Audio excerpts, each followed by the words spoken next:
uncanny. Everything's all. But when you see the new Forza, not that I'm bragging, but I watched it 4K TV. Watched some people playing for the new Forza with 4K, and oh my god! I mean, Forzas have always looked fantastic games. They've always been like cutting edge of the technology available when they've released. But wow, Forza in 4K is phenomenal. So, okay, I suppose in the grand scheme of Forza, obviously Microsoft/Xbox exclusive. The new Xbox One X is due to be released soon. I'm not 100% sure on the date. November. Yeah. So that's meant to be pumping out 4K. I mean, I don't know what the performance is going to be like. I'd imagine 4K is a native resolution as well. 30 frames a second plus, maybe more. I don't know. Depends. 8 trillion teraflops. I still don't know what half the things they said in that conference were. So they're bringing stuff up on the screen. I was going, yes, of course, yes. So you as a person that's experienced 4K on a game such as Forza, would it be worth upgrading from an Xbox One original, maybe an Xbox One S to an X? Yeah, because I suppose the S, I don't think actually really has too much. Did the S, if I remember rightly, had 4K for video playback or something like that, but not for gaming wise. I have personally noticed a difference with 4K. Things like Amazon and Netflix putting things like the Grand Tour out. One thing you definitely do not want to watch is the Grand Tour in 4K. Because, I can imagine you can see all of the creases. Yeah, Richard Hammond goes from looking at about 35 to about 55 purely with the addition of 4K. Jeremy Clarkson's face is more... It's like the Grand Canyon. I was going to go for the moon. Just kind of looks like a bulldog eating toffee. Yeah. Mind you, he always kind of did. What was even worse was Hand of God, I think it was, or whatever it's called. It was Ron Perlman. The opening scene of this, and that was I tried it because I'd got a 4K TV. I was like, oh, let's give this a go. Let's try this out. Yeah. Had Amazon Video. Was like, oh, let's check this out, and it was in 4K. The first episode, right at the start, opens with Ron Perlman naked in a water fountain. Now, you don't actually see anything, but Ron Perlman... I'm guessing in 4K you can see the reflections of everything. Oh, he's getting on a bit now, I'd imagine, Ron Perlman, famously... It's one of those actors that improves with age. Yeah, I don't get me wrong, he's a fantastic actor. Yeah, but he's an ugly bastard. I don't want to see him, with no clothes on. And in 4K. But that was sort of what really stood out for me for quality. So when it comes back to gaming, to get sort of, I suppose, back on track, is it worth it? I think if you compare it to the price of a PC and what you'd need to do to a PC to enable 4K gaming, price-wise, what are we looking? Is it? It's about. Well, okay, let's say just short of 400 quid. I think at 400 quid. No. So it's you can get one for 450 if you're lucky, but they're shooting for over 500 at this point. On initial release, I'd imagine. I thought they were more around the 399 mark. But even still, comparing it to a GTX 1080 Ti, what's that about 600, 700 quid retail? Yeah. You'd probably need, if you wanted to play at 60 FPS, you'd probably need 2 of them. I would have thought. Plus everything else that goes with it. Plus a 4K screen. Yeah. And then a granted, processor. Screen-wise, you're going to need a 4K TV to make the most of it anyway. There are 4K monitors coming out. That's what I think. Monitor or TV, we can probably exclude that out of the cost. But your PC, your processor, everything else that goes with that PC. To build a PC, which is cheaper than buying it straight off the shelf, is it going to be cheaper than an Xbox One X to get 4K gaming? No, you're not going to be able to do 4K for the quality of the Xbox One is going to put out. Now, of course, the PC comes with added use of internet browsing that's easy to do because it's an absolute nightmare to try and do on an Xbox. Anything else other than games for Xbox is a nightmare. YouTube's fine. No, it's all a nightmare. It's awful. To play a Blu-ray, you have to download the app. Oh yeah, but it's a tiny app. It doesn't take long. Come on, but for some weird reason I found with my Xbox One, is that I went from the Xbox 360 to the PS4. Yeah. And I was like, wow, the Sony, the download times of the PSN. Oh man, this is some shit. And then I bought an Xbox One, and I was like, here we go. Because on the Xbox 360, you couldn't beat for download speeds. on the Xbox 360. It was snappy. It just did exactly. The Xbox One took in ages. I think this is where you live. Oh, I've seen where you live. I've seen the surrounding area of where you live. Jump me fence, chap. Come through the conservatory. There's probably people jumping your fence. I'll have a Long Island iced tea waiting for you. We can have a short, simple discussion about the fact that the Xbox One is a bit naff. Oh, I love my Xbox One. I would not switch to a PS. I mean, we're moving into a completely different topic of console wars at that point. I suppose overall, sorry to interrupt. Well, no. All I was going to say is, it's a choice. You don't have to upgrade. There's as far as we're aware so far, I've seen nothing that's suggesting any form of exclusivity to an Xbox One X. No, there's a. See, the trouble is that they're doing the Universal Windows platform now, aren't they? Yeah. So anything they say is exclusive only to the Xbox basically means exclusive to the Xbox in console only, because it's going straight onto the Windows 10 platform. You have to buy it from the Windows 10 store, which is a travesty in of itself. But it's going to be on PC. So there are, but there aren't. Yeah, I suppose if you're a person that doesn't have an Xbox One, yes, it's worth getting. If you've got as an upgrade, yeah. If you've got a PC, so okay, let's say you've got a PC that's got the processing power and everything. Mm-hmm. You've got a 4K television. Mm-hmm. All you need to do is get another graphics card. In fact, you can get 4K resolution from SLI joined 980s. You can actually do it. It's been done, but I wouldn't do it personally. I probably wouldn't do it myself.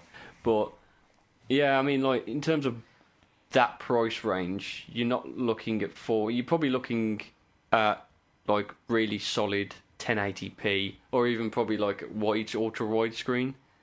Like resolutions, like 1440p as well. Yeah, 1440p. Yeah, kind of PC. Like, because I know that some people like 4K is really good and everything, but unless you got the monitor to back it up in terms of screen size as well, you're not really helping yourself out. It's not quite there yet on the PC. No, it's not. And the thing most people are going on about these days isn't 4K; it's HDR. It's getting those colours to pop in it, whatever game you're playing. So you go from the standard how it upscales as well. Yeah. I mean, even then, that's why I'm interested to see what it's going to be like and how fast, in terms of frame rate, it's going to run on an Xbox One X. Because if the PC isn't quite there, then I wonder what. Yeah. I haven't seen any. I haven't yet to see any games. I've heard people playing games play on 4K on the Xbox One X. We haven't really divulged that many details. I actually want to see a game running. Well, that's the thing with Forza that I saw. It was on PC playing 4K. Yeah. So this is it. I mean, they could have been using. They only needed 2 Titan X's.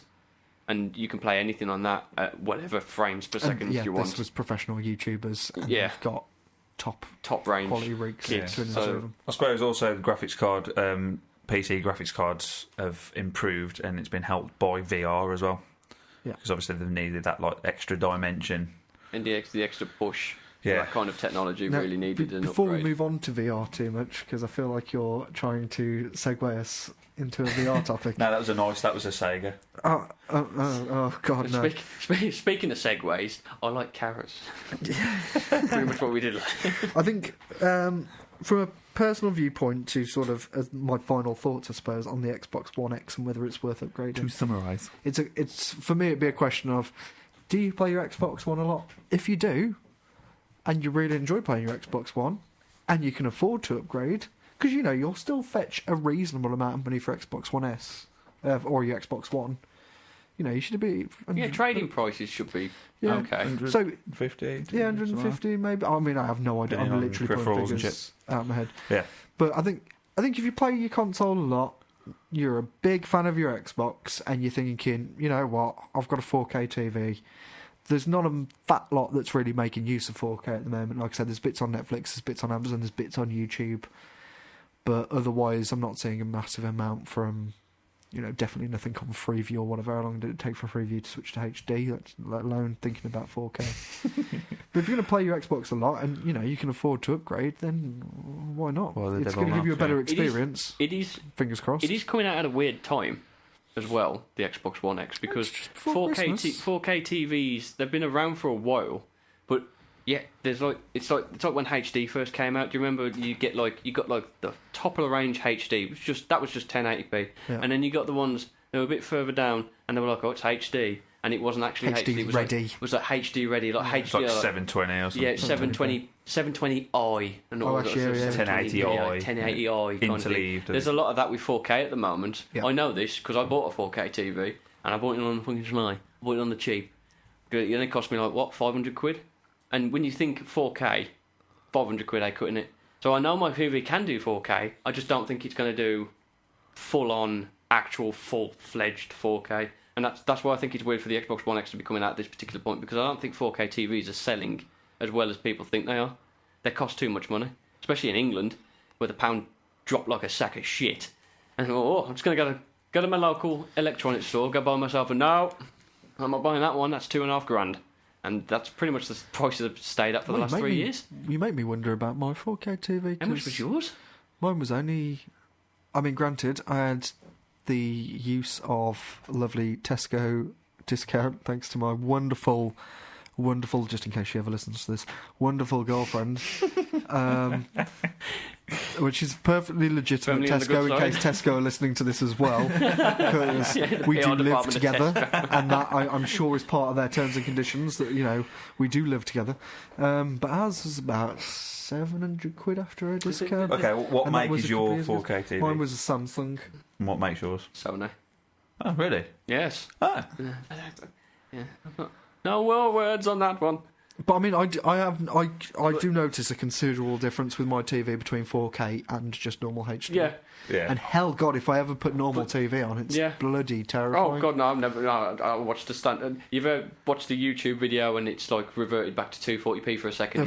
Your eyes fall out of your skull, and you're just like, what happened? It's almost like, obviously, standard definition when we were kids on old CRT televisions and everything, and then how standard definition like reverts. Like, for example, like you just said, when a YouTube video doesn't load properly. I don't know. It seems like that can't have been what it was like back in the day to watch. I know, it looks worse. But it was. You go back to an old CRT TV and you're like, how did anyone manage this? 15-inch TVs, wasn't it? That was like, you know, your bedroom TV or something as a kid. Did you ever have a television like built into the corner of the room? Yeah, I did. On a built stand. into the corner of the room. This is very fancy. Not built in, sorry. Like a fucking stand. You press your remote and you're like swiveled on the wall, and it just like at the foot of your bed, it just come out. Yeah, I've got a TV stand, but I've got a TV stand now. Yeah, like in, you know. Yeah, one of the ones you got right in the corner. Put it on an arm. I don't know what this is. Yes, and it was like a tray that had to somehow hold the weight of the world, like Atlas with the Earth on his shoulders. Yeah, even though it was only 15-inch screen TV, you used to try and pick it up and be like, what is mate? It's LED. It's just LED. It's a LED box with a glass screen in it. That's what it is. I mean, this is the issue with TVs these days, though. There's no way you could have a built-in VHS. No. You imagine trying to slot the thickness that you'd need TV to be these days to slot. Well, you can get a TV now that's literally wallpaper. Samsung have developed that mad... Is it Samsung? I think it's Samsung who've developed that mad thing that's literally like paper thin. It's a TV that you stick to your wall. Oh, and I keep going, that's amazing. Where do I put my HDMI cable? That'll be a separate wireless box. There's going to be like a flat cable sticking out the side of you. You're going to be on the wall, and it's this weird snake formation that's going to appear down below it with all your shit plugged into it. TVs though. Once we've got like Project Glass and things like that. Once Google Glass actually. Oh God, yeah. When everyone's walking around with like.